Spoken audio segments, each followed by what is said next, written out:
¿Cómo estamos? Buenas noches, un placer saludarles. Soy Fernando del Rincón. Bienvenido a Conclusiones en esta que es la semana número 51. 51 de transmitir desde este estudio en casa, porque sí, fue necesario. Nunca imaginamos que sería un año, pero hoy se está cumpliendo un año de tratar de entender, de enfrentar, de combatir, de aceptar. Esa es la parte más difícil que nos ha tocado a todos los seres humanos. Aceptar esta nueva realidad por el COVID-19. Y a pesar de eso, hay muchos que aún hoy no lo entienden. No lo quieren entender. Y estoy casi seguro, tristemente, que nunca lo entenderán. Llevamos un año de pandemia. A un año hay seres humanos que aún no creen que sea real, por increíble que parezca. ¿Lo puede creer? Iniciemos entonces.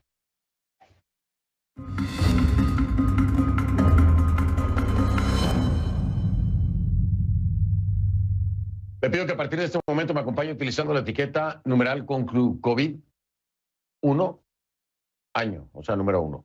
ConcluCovid 1 año. De un año. ConcluCovid 1 año. Esa es la etiqueta que vamos a estar utilizando. Sus comentarios, por favor, a mi cuenta en Twitter, con esta etiqueta, con este hashtag, @soyfdelrincón. Esa es la cuenta en Twitter, @soyfdelrincón. Y hoy se cumple, como le decía yo, este aniversario, un aniversario sombrío, por supuesto, ¿no? Completamente oscuro, en muchos sentidos. Hace exactamente un año fue cuando la Organización Mundial de la Salud declaraba el brote de coronavirus como una pandemia.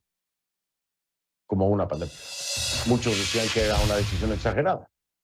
Y desde entonces más de 118,4 millones de personas se han contagiado. Le repito la cifra, 118,4 millones de personas se han contagiado. Y más de 2,6 millones han muerto tras haber contraído el virus. 2020 fue el año más mortal en más de un siglo, en más de un siglo en la historia de los Estados Unidos. La tasa de mortalidad subió un 15% a causa de la pandemia. Así lo indican los datos preliminares de los Centros para la Prevención y el Control de Enfermedades, los CDC. Pero un año después de vivir a la sombra del COVID-19, se está viendo, afortunadamente, la luz al final del túnel. Este jueves, precisamente, el presidente Joe Biden se dirigió por primera vez en horario estelar a los estadounidenses para proyectar esa esperanza.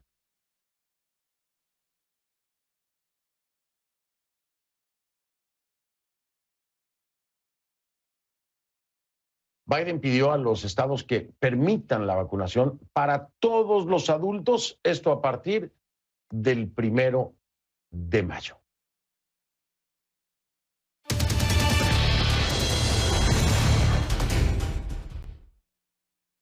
Biden quiere que se puedan hacer pequeñas reuniones para el 4 de julio, el Día de la Independencia aquí en los Estados Unidos. ¿Será posible? ¿Y será prudente? Esa es la otra pregunta, ¿no? Vamos con nuestra Yone Molinares, está en vivo desde Washington. Cuando, Yone, cuando escuchábamos al candidato en ese momento, ¿no? Joe Biden, hablar de todos los planes que tenía para enfrentar al coronavirus, lo veíamos muy difícil, pero también de acuerdo a los números, ¿no? Encuestas, en cuanto a su trabajo, pues parece que lo está haciendo bastante bien, mi estimada Yone. ¿Cómo estás?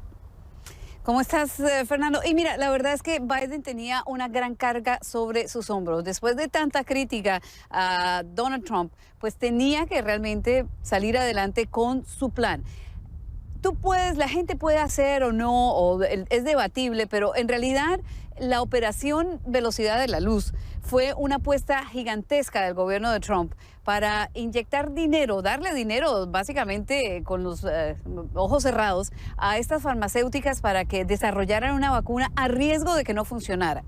Pero esa apuesta funcionó y la vacuna logró llegar a finales de año.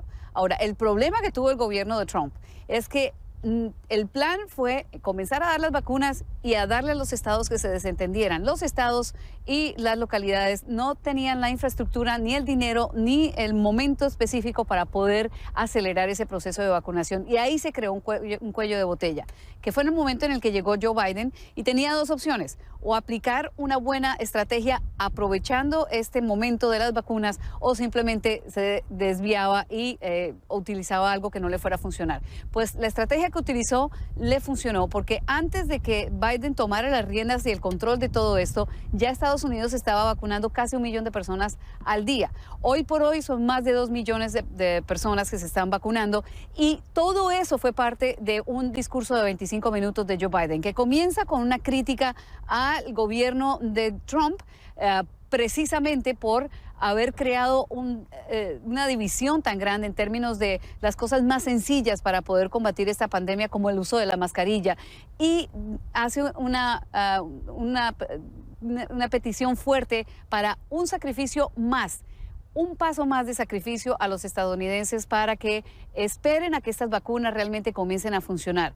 Pero obviamente en este proceso ya Biden se aceleró, y llama la atención que es la primera vez que realmente pone una fecha específica, y es porque ya el gobierno sabe que la inyección de recursos que le ha dado tiene la capacidad del país de generar la cantidad de vacunas que se necesitan para que estén disponibles para cualquier persona que quiera vacunarse. Mira, vamos a revisar algo de lo que dijo, algunos de los puntos más importantes. Aquí está. Para todos los estados, tribus y territorios, todos los adultos mayores de 18 años que sean elegibles para que sean vacunados antes del 1 de mayo. Déjeme decir esto: todos los adultos estadounidenses van a ser elegibles para recibir una vacuna antes del 1 de mayo. Eso es mucho más temprano de lo que esperaba. Y déjenme ser claros, eso no significa que todos van a tener esa vacuna exactamente, pero usted puede entrar en una línea, todos los adultos van a ser elegibles. En el momento cuando todos los estadounidenses sean elegibles en mayo, vamos a lanzar con nuestros socios nuevas herramientas para facilitar, para que ustedes puedan encontrar dónde obtener esta vacuna, incluyendo un nuevo portal donde ustedes van a poder encontrar el lugar donde se pueden vacunar y el que esté más cerca de donde ustedes viven. Ya no va a haber más búsquedas día y noche para una cita, para usted y sus seres queridos. Si hacemos esto juntos, para el 4 de julio hay una buena probabilidad de que usted, su familia y sus amigos van a poder reunirse en el patio o en su vecindario y van a tener una parrilla y celebrar el Día de la Independencia. No estamos hablando de grandes eventos, pero significa pequeños grupos que puedan congregarse después de este largo y difícil año. Vamos a hacer que este Día de la Independencia va a ser algo realmente especial, donde no solo vamos a marcar nuestra independencia como nación, vamos a marcar la independencia de este virus. Bueno, Biden también advierte que si las cosas se salen de los planes iniciales, es posible que muchas de las restricciones vuelvan otra vez debido a la pandemia. Hay muchas cosas importantes. Primero, la vacunación es clave porque las variantes pueden seguir. Entre más tiempo esté el virus en el aire, pues obviamente más variantes pueden existir. Esa es parte de la carrera que tiene en este momento el gobierno. Biden, curiosamente, no habló mucho de este plan de rescate que hoy firmó y que ya se convirtió en ley, pero en los próximos días va a comenzar ya una serie de giras para hablar de dónde están los diferentes rubros e industrias que se van a ver beneficiadas, que generalmente casi todos. Ese es un paquete que puede reducir la pobreza de la población infantil a la mitad, y está considerado como un paquete realmente ambicioso que pudiera sacar a la economía del hueco en el que se encuentra, si es que en realidad, y es una gran parte de Fernando, si en realidad se puede implementar bien y rápido. Fernando. Sí, claro, súper importante en este momento, y también el tema de los empleos, que parece que empieza a haber un poquito más de luz también en ese sentido. Así que, Pues esperemos que todo vaya viento en popa, no por la administración Biden, sino por todos los estadounidenses, por supuesto que urgentemente lo necesitamos, lo digo así, porque pues vivimos en este país. Yone Molinares, te mando un abrazo allá en Washington. Cuídate mucho, por favor, y gracias. Gracias. Igualmente, nos vemos, Fernando. Nos vemos. Buenas noches, Yone. Yone Molinares, amigo desde Washington. Bueno, ahí lo tiene usted, ¿no? El futuro se ve mejor que meses atrás, eso es un hecho. Y el optimismo se va disparando en Estados Unidos como una consecuencia de la baja en el número de muertes, la baja en el número de contagios. Van disminuyendo estas tragedias con las que hemos vivido un año, ¿no? Y a eso súmele usted la distribución de la vacuna, que va aumentando y que tiene este afán, el propio presidente Joe Biden aquí en Estados Unidos, de que pues para ya tan cercano como mayo, se pueda ir a vacunar a cualquier persona mayor de 18 años, sin tener que sacar una cita, ni comprobar la edad, ni nada, que sería un logro impresionante. Vamos a ver si se llega a eso, ¿no? Pero bueno, mientras tanto, más del 77% de los estadounidenses cree que lo peor ya pasó. De acuerdo con una encuesta realizada por SSRS para CNN, más del 77% de los estadounidenses cree que lo peor ya pasó. Esa es la percepción, ¿eh? No estoy diciendo que así sea. Así es como lo perciben los estadounidenses. El 63% de los encuestados cree que el presidente Joe Biden tiene un plan claro para vacunar a una parte lo suficientemente grande de la población para lograr la inmunidad colectiva. Por eso le decía yo que, de acuerdo a los números, ¿no? Biden lo está haciendo bien, en la opinión de los estadounidenses, un 63% de confianza en su plan. Ahora, en California, el primer estado en imponer restricciones de salud por la pandemia, la reapertura está en camino. Sí, en California, que le ha pegado durísimo a California, pero ya la reapertura está en camino. El estado ya ha vacunado a más de 11 millones de personas. Vamos entonces hasta allá con Jacqueline Hurtado, que nos tiene más información acerca de esto, de cómo pues, se está tomando este gran e importante avance y qué pueden esperar los angelinos y la gente allá en California del futuro próximo. Jacqueline, ¿cómo estás? Buenas noches. Hola, ¿qué tal, Fernando? Buenas noches. Pues te comento que el proceso de vacunaciones aquí en California ha sido lento. Hay mucha confusión, especialmente porque en las últimas semanas California no ha recibido suficientes dosis, pero el gobernador se ve optimista. Se han abierto más centros de vacunación, más clínicas móviles, especialmente en las comunidades que han sido mayormente afectadas, que sabemos que son las comunidades latinas y también la comunidad de raza negra. Y esperan que esto continúe, que más personas se animen a vacunar. Sabemos que aquí en California las personas que son elegibles son las personas mayores de 64 años de edad, las personas que trabajan en el sector médico y también trabajadores esenciales. Y te comento, Fernando, que hay que recordar que California fue uno de los primeros estados en imponer una orden de quedarse en casa. Fue uno de los estados que cerró sus negocios, las escuelas, otros establecimientos, y también fue el estado que mayormente fue afectado por esta pandemia. Hay que recordar que en el último año, en los últimos meses, a California, aquí en el condado de Los Ángeles, era el epicentro de esta pandemia. Las autoridades habían dicho que cada 8 minutos moría una persona aquí en el condado de Los Ángeles, 200 personas al día. Así que esta pandemia realmente ha afectado aquí el sur de California, y es por eso que el gobernador se ha centrado en tratar de animar a las personas que se vacunen. Te comento que el martes el gobernador Gavin Newsom llevó a cabo su discurso del estado en el estadio de los Dodgers. Allí ese lugar había sido el centro más grande en Estados Unidos donde se habían hecho pruebas contra el COVID-19. Luego se convirtió en un centro de vacunación más grande. Estaban dando pruebas a más de 12,000 personas al día, y él dijo que escogió este lugar como un lugar simbólico. Sabemos que el estadio de los Dodgers tiene 56,000 asientos y dice que cada asiento representaba aproximadamente una vida que se ha perdido aquí en California. A más de 54,000 personas han perdido la vida aquí en California debido al COVID-19, pero dice que estamos viendo a la luz al final del túnel. Hay que escuchar qué es lo que dijo el gobernador durante su discurso.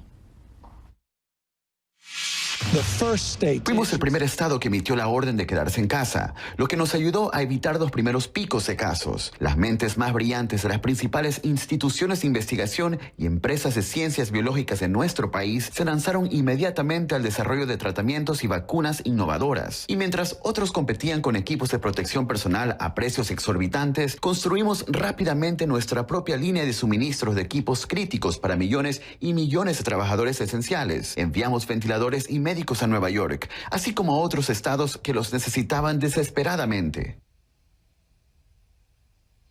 Fernando, y como mencionabas, hasta el momento más de 11 millones de californianos han sido vacunados hasta el momento y lentamente California está reabriendo su economía, está ampliando las restricciones.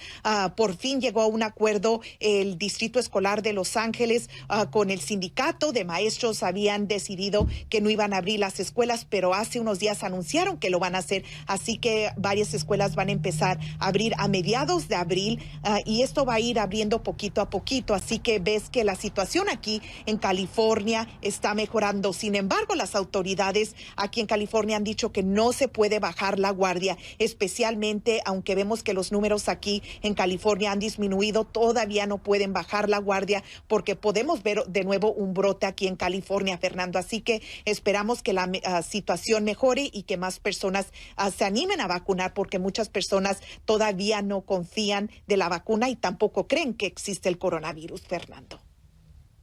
Sí, es increíble, increíble. Lo decía yo al principio del programa. A un año y hay gente que todavía, bueno, que no existe, que es falso. Imagínate tú. Jacqueline Hurtado, muchas gracias por la información y qué bueno que se está viendo la luz al final del túnel. Pero sí, no hay que bajar la guardia.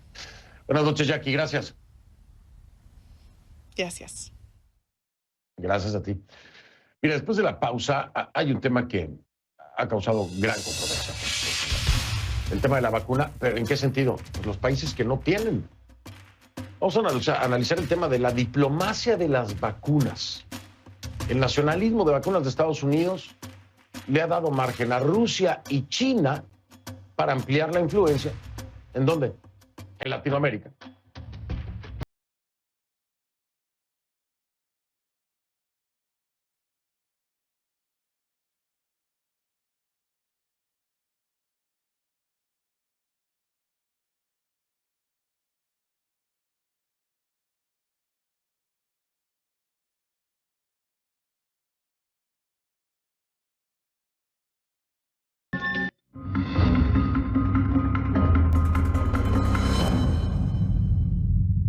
La vacuna. La vacuna es fuente de esperanza, también motivo de preocupación. ¿Sí?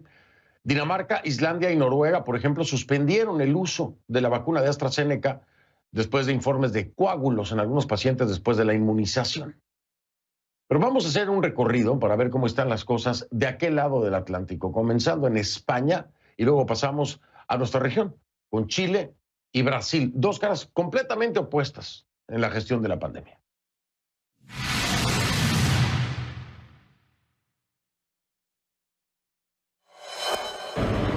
Continúa mejorando la situación epidemiológica en España y es que tras un mes y medio la incidencia acumulada de casos positivos en los últimos 14 días ha bajado de 900 infectados por cada 100.000 habitantes a 132 por cada 100.000 habitantes. Según informaba el Ministerio de Sanidad, este jueves se ha añadido al cómputo global 6.255 nuevos casos positivos de COVID-19, lo que totaliza 3,1 millones de casos positivos desde que iniciara la pandemia en todo el mundo. Además, en cuanto a la vacunación, continúa también avanzando en el país ibérico. Hasta este jueves hemos recibido 6,6 millones de dosis de vacunas contra el COVID-19, de las 3 que por el momento se han aprobado para usar en la Unión Europea. De este monto, 5,7 ya han sido inoculadas en la población y han servido para administrar la pauta completa. Eso es, las 2 dosis que dan la puerta abierta hacia la inmunidad contra este virus a 1,5 millones de personas, lo que equivale al 3%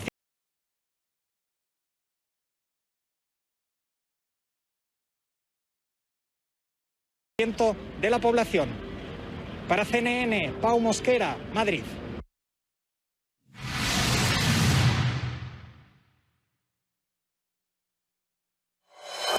Claro, continúan las malas noticias para nuestro país. En esta última jornada, según el último reporte del Ministerio de Salud, se registraron nuevamente más de 5.500 contagios de coronavirus en las últimas 24 horas. Un hecho que ha vuelto a encender las alertas entre las autoridades, quienes decretaron ya que para este fin de semana, a partir de este sábado, todas las comunas de la región metropolitana de Santiago van a retroceder a la fase número 2 dentro del programa Paso a Paso del gobierno chileno. Esto quiere decir que todas las comunas van a mantenerse en cuarentena durante los fines de semana. Además, el Ministerio de Salud ya decretó y envió la orden de que todos los restaurantes y comercios minoristas van a tener que cerrar sus puertas de forma adelantada a partir de las 8 de la tarde, mientras que los eventos que congreguen cierto público, los gimnasios y también otro tipo de comercios van a tener que cerrar sus puertas durante todo el mes de marzo. Esto se va a volver a reevaluar a fin de mes a medida y conforme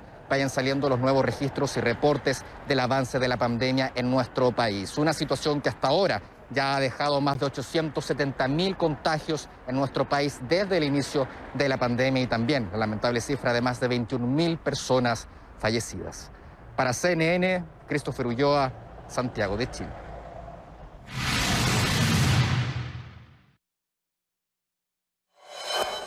Los números más altos de muertes por COVID-19, una alta tasa de contagios y una ocupación récord en las camas de cuidados intensivos de la mayoría de los estados de Brasil. Estos son los tres factores que permiten afirmar que el país está viviendo su peor momento desde que empezó la pandemia. Entramos en una situación que fue un descontrol completo de la pandemia a partir de fin de año. La Fundación Osvaldo Cruz alerta de la presencia de las nuevas cepas de COVID-19 en Brasil. En 6 de los 8 estados analizados, más de la mitad de los infectados con coronavirus presentaba una de las 3 nuevas cepas más transmisibles, la sudafricana, la británica o la brasileña. Pero no son solo las nuevas cepas. Vamos a recordar que las nuevas cepas necesitan transmisión que aumenta la circulación de personas. Aumentando a circulação de pessoas.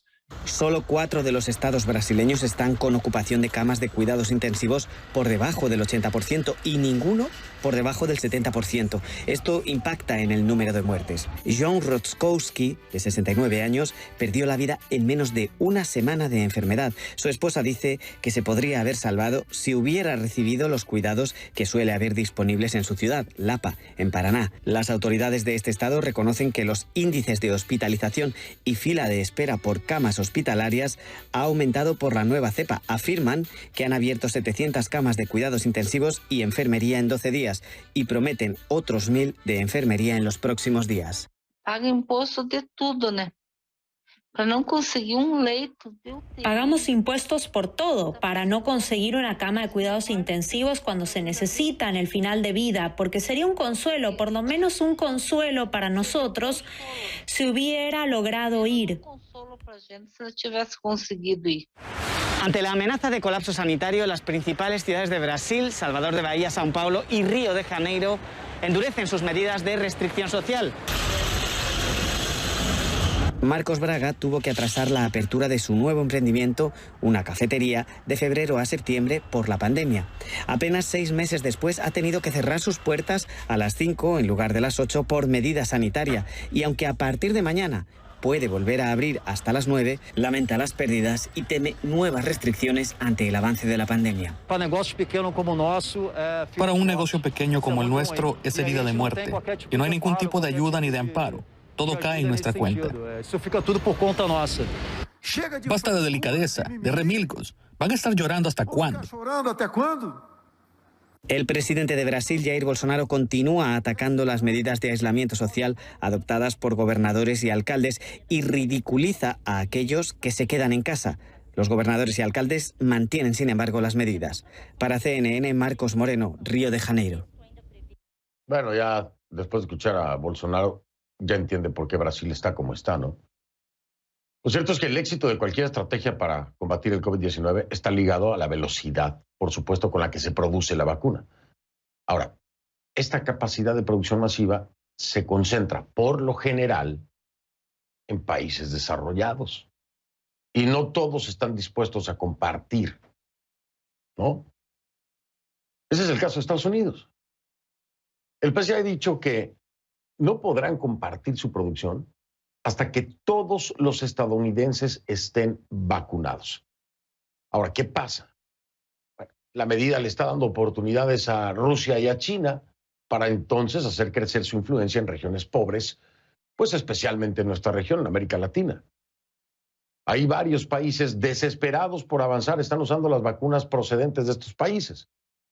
Los expertos le advierten a Washington que no se quede atrás. Kay Guerrero nos tiene más sobre esto en su reporte K.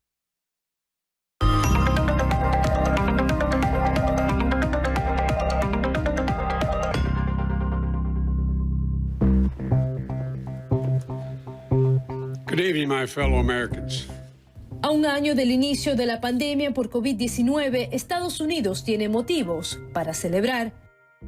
De acuerdo con el Centro para el Control y la Prevención de Enfermedades de Estados Unidos, en el país se han administrado casi 100 millones de dosis de la vacuna contra el COVID-19 y más de 64 millones de personas han recibido al menos una inyección.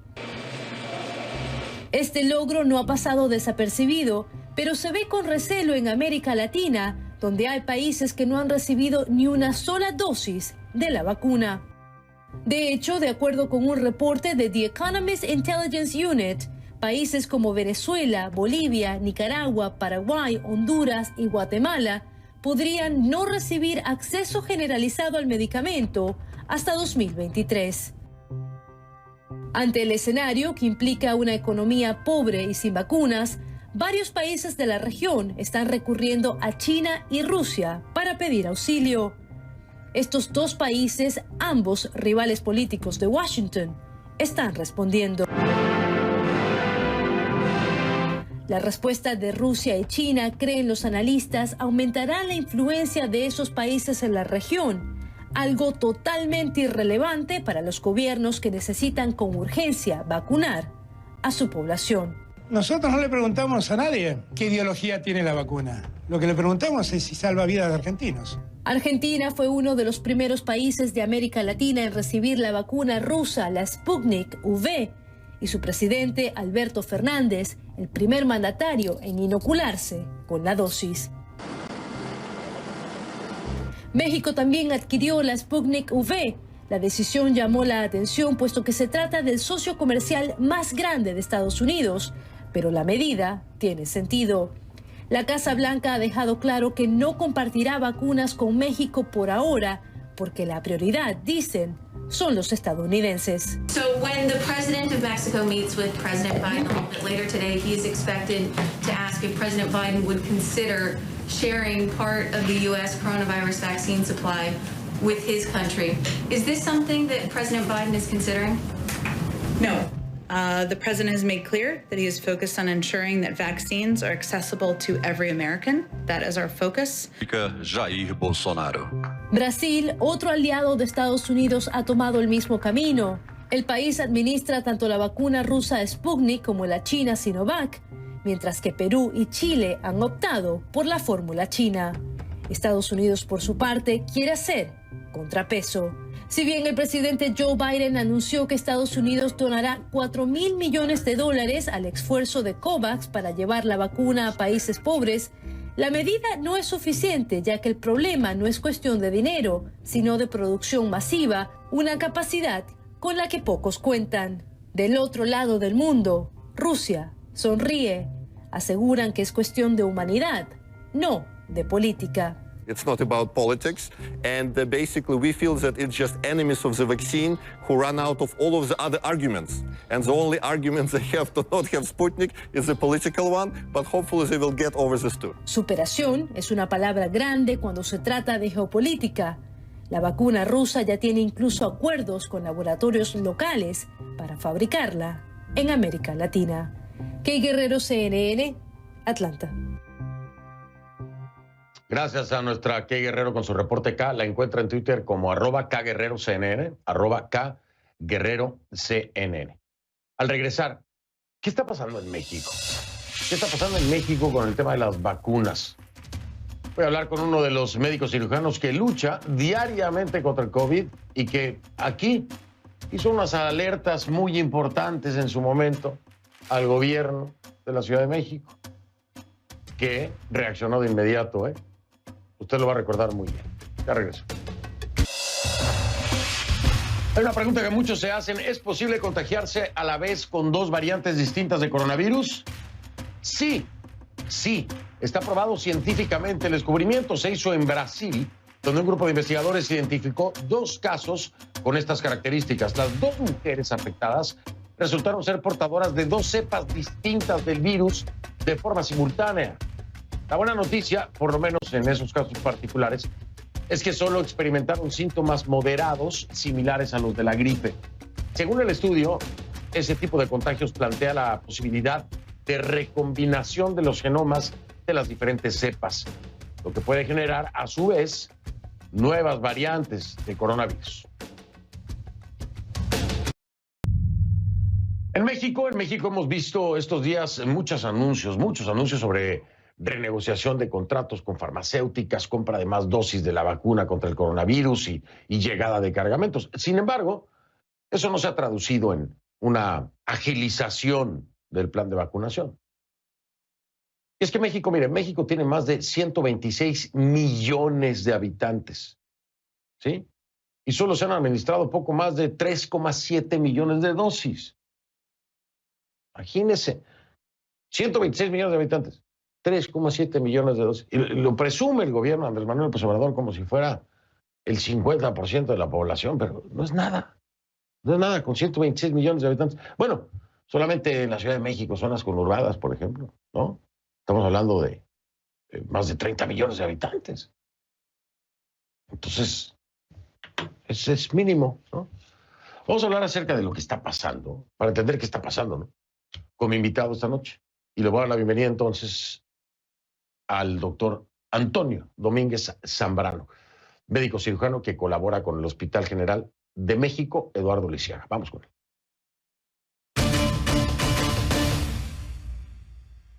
Doctor Antonio, ¿cómo está? Bienvenido. Me da gusto saludarlo de nueva cuenta. Gracias por acompañarme.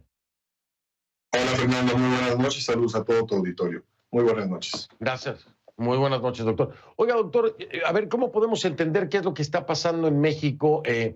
Porque desde el frente del gobierno hay mucha publicidad de contratos, renegociaciones, de llegada de cargamentos.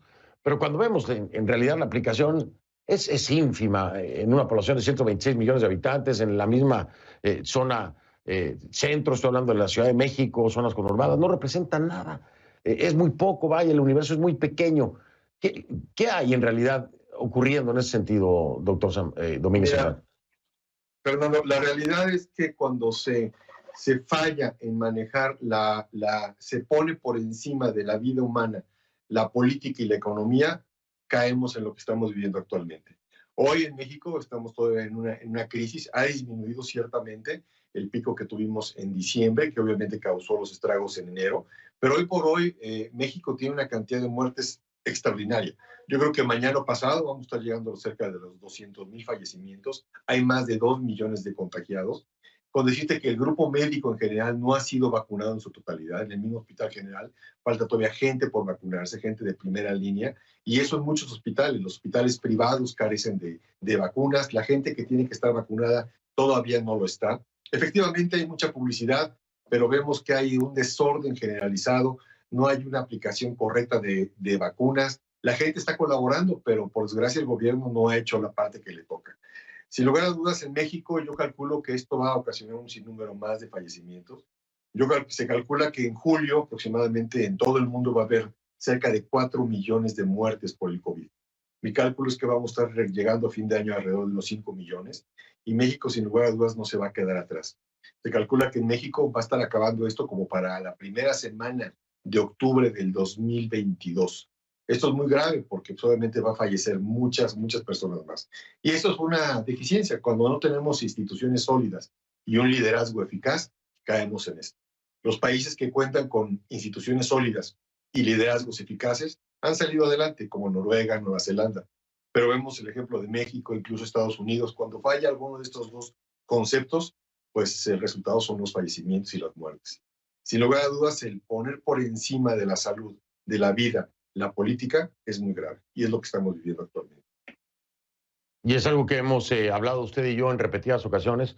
Yo le recordaba a nuestra audiencia esa primera entrevista que tuvimos usted y yo, donde alertó fuertemente al gobierno de la Ciudad de México, que al día siguiente tomó las acciones, no todas, pero gran parte de las acciones que aquí mismo señaló el doctor Antonio Domínguez Zambrano, para que usted lo tenga claro. Es una persona que tiene todo el conocimiento, está en el Hospital General, uno de los hospitales más grandes de Latinoamérica, si no es que el más grande, tiene las cosas muy claras. Ahora, lo dice usted, el tema de la política, pero también hay un tema de lógica, ¿no, doctor Domínguez Zambrano? Ya no nos vayamos más allá del tema de la cantidad de vacunas, sino de pronto vemos que se está vacunando a grupos que no se encuentran ni siquiera, por ejemplo, en las zonas con mayor concentración poblacional, que es donde, por obvias razones, habría una mayor transmisión del virus y es donde habría que empezar a frenarlo, sino que de pronto por allá mandan a un estado a vacunar a un grupo de maestros y es como que no hay una lógica en la secuencia, en el plan, es un salpicadero cada vez que se puede, ¿no? Sí, la verdad es que son políticas tomadas sobre las rodillas, es algo absurdo. No puede ser que en los centros urbanos, donde hay un mayor flujo de gente, un tránsito constante, no se apliquen estas vacunas. Incluso, pues, lo más lógico, el grupo médico, el grupo de primera instancia no ha sido vacunado. Vemos todos los días manifestaciones afuera de los hospitales para que se vacune el personal médico, el personal que trabaja de primera línea, y ese personal no está vacunado actualmente y está mandando dosis de vacunas a lugares, como bien lo mencionas, que no tienen un flujo constante de habitantes que pueda influir en esos contagios. Es una política errada, como hemos visto muchas, y estamos pagando las consecuencias. El no instituir el uso del cubrebocas, el no cerrar fronteras, el retrasar en los semáforos, esos flujos de gente tan grande que ha existido y que ha causado los estragos que estamos viviendo. Realmente es una carga de conciencia que va a quedar en mucha gente el hecho de que estos 200,000 fallecimientos que van a terminar siendo entre mañana y pasado tal vez, ahorita vamos en 192,000 muertes en México, va a llegar a muchos más, y esto ha sido por políticas públicas cerradas. Es una tristeza y por desgracia pues lo tenemos que seguir viviendo. Sí. Vuelvo a insistir, cuando se pone por encima de la salud y de la vida la política, pasa esto.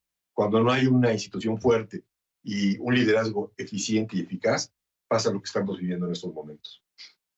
Bueno, ya veíamos el liderazgo y ojo, para que luego no digan que le cargo la mano porque se ofende a Andrés Manuel López Obrador, veíamos el liderazgo del propio subsecretario López-Gatell, ¿no? Que se fue de vacaciones y bueno, pues ahora él fue paciente de COVID-19, en fin. Voy a hacer una pausa, doctor Antonio Domínguez Zambrano, para seguir charlando con usted, si me lo permite, y regreso en un momentito. Ya venimos. Estoy de vuelta con el doctor Antonio Domínguez Zambrano. Le tengo una pregunta para cerrar, doctor. A ver si, así como lo escucharon en el gobierno de la Ciudad de México, cuando hizo usted los señalamientos y tomaron acción, a ver si lo escuchan ahora. Si hoy estuviera en su poder y usted fuera la persona en tomar las decisiones para el tema de la vacunación en México, ¿cuáles hoy por hoy serían sus primeras acciones para mejorar la situación en México? Bueno, primero que nada, sí, definitivamente el personal de primera línea, el personal médico, el personal de enfermería, el personal de intendencia que trabaja en todos los centros hospitalarios debe estar vacunado al 100%. Deben de haber cubierto todas sus dosis. Hoy no lo está, hoy tenemos una deficiencia muy importante en esa gente que necesita tener la salud para poder atender a la gente enferma. La primera acción sería cubrir a todo el sector médico para que este sector médico pueda dar la atención a toda la población del país. Segundo, instituir necesariamente el uso del cubrebocas. Es importantísimo. Cuidar el ingreso para que no haya una importación del virus. Hoy en Europa están terminando la tercera ola. Sin lugar a dudas, en México dentro de unos cuantos días vamos a entrar en vacaciones, Semana Santa, Pascua, y obviamente va a volver a caer, a subir los contagios en esta forma. Esa tercera ola va a llegar a México y va a haber otra gran cantidad de fallecimientos. Yo lo que haría es que pondría un semáforo amarillo en este momento para que ojalá no lleguemos a los millones de muertes que se espera que va a haber para julio. La intención es que el personal médico se vacune al 100%. Hoy ese personal médico no está vacunado. No está vacunado, las dosis están repartiendo en lugares que no tiene sentido por qué lo están haciendo, no lo entiendo. el grupo médico no lo entiende, pero pues son decisiones que no nos toca tomar a nosotros. Ojalá hagan caso y que la vacunación cubra principalmente al sector salud para que el sector salud pueda atender al resto de la población. Es lo que haría de forma inmediata, Fernando. Perfecto, doctor. Usted fue muy claro la vez pasada y lo escucharon y le hicieron caso. Ha sido muy claro esta vez. Vamos a ver si lo volvieron a escuchar y le hacen caso, porque hace falta, hace mucha falta. Como siempre es un gusto, doctor. Le mando un abrazo y mil gracias por siempre acompañarme. Gracias, hasta luego. Un abrazo a ti y a todo tu auditorio. Saludos, Fernando. Buenas noches. Gracias. Buenas noches. El doctor Antonio Domínguez Zambrano del Hospital General en México me acompañó. Una pausa, regreso. Soy Fernando del Rincón. Gracias por acompañarme. Lo veo mañana, si usted quiere, por supuesto. Cuídese lo más que pueda.